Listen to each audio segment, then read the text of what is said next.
திக் திக் நிமிடமாக இருக்குது இந்த இடத்துல. என்ன நடக்க போகுதுன்றது தான் இந்த பேரணி. இதை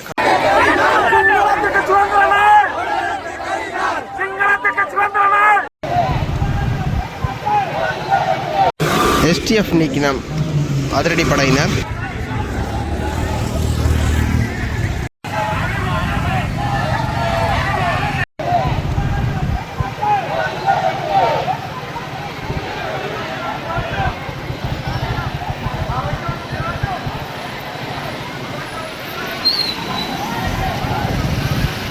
ஒரு இடத்தை பாருங்க. Kilinochchi bus stand. இந்த பஸ் ஸ்டாண்டுக்கு அதாவது யாழ்ப்பாண பக்கம் போகிறதுக்கு பக்கத்தில் தான் பார்த்தீங்கன்னா இன்றைய தினம் சுதந்திர தினம் கொண்டாடப்படுகின்றது.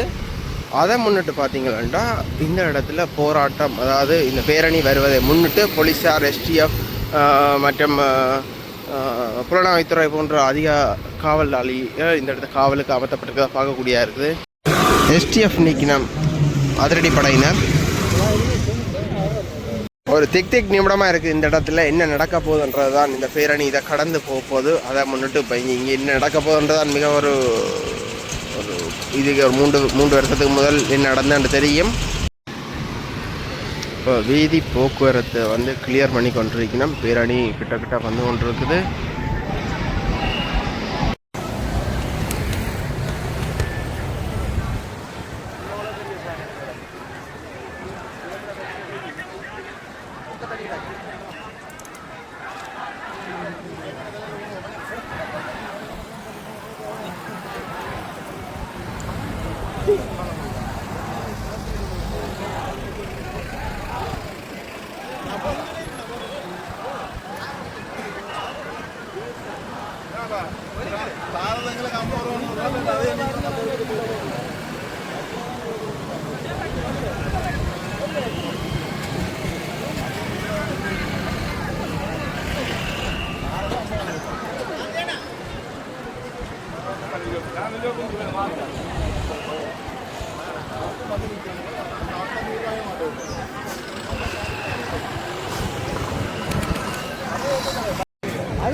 இதில் பார்த்தீங்கன்னா எஸ்டிஎஃப் எல்லாம் மலமலண்டு இந்த இடத்துல குமிக்கப்பட்டிருக்கீங்கன்னா பாதுகாப்புக்காக என்ன உள்ள பேரணி உள்ள சென்றால் வந்து மிகப்பெரிய ஒரு பிரச்சனை படுத்திடுமென்ற ஒரு காரணத்துக்காக இந்த இடத்துல வந்து எஸ்டிஎஃப் மற்றும் போலீஸார் மற்றும் மேலதிக படையினரையும் இந்த இடத்துல அமர்த்தப்பட்டிருக்கிறத வந்து பார்க்கக்கூடியதாக இருக்குது. அதே மாதிரி காணாமலாக்கப்பட்ட உறவுகள் வந்து இந்த இடத்துல மிகப்பெரிய ஒரு எதிர்ப்பை தெரிவித்து கொண்டிருக்கிறத பார்க்கக்கூடியதாக இருக்குது.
இதில் உங்களுக்கு தெரியும் ஒரு தூவியாண்டு இராணுவத்தினால் அமைக்கப்பட்டது. அதை முன்னிட்டு இப்போ அந்த இடத்துக்கு முன்னால் தான் பேரணியானது வந்து நிற்கிறத வந்து பார்க்கக்கூடியா இருக்குது.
அபிஷேக் கலைப்பீட மாணவருடைய செயலாளர் யாழ்ப்பாண பல்கலைக்கழகம்.